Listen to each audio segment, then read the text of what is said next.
শ্রেষ্ঠ নবী ইহর নবী নবীর উম্মতরে আসলে ধরে নিব। এরপরে মুসলমান আমার নবীর নামে কলঙ্ক করিস না। এই মুসলমান আমার নবীর নামে করবো না। আমার নবী কইতো আমার মা নাই বাপ নাই।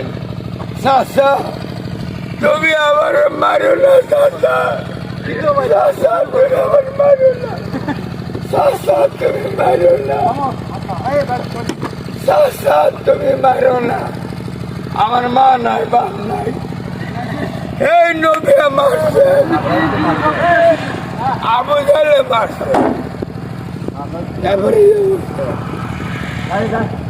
এরপরে আমরা মানব আমার নবী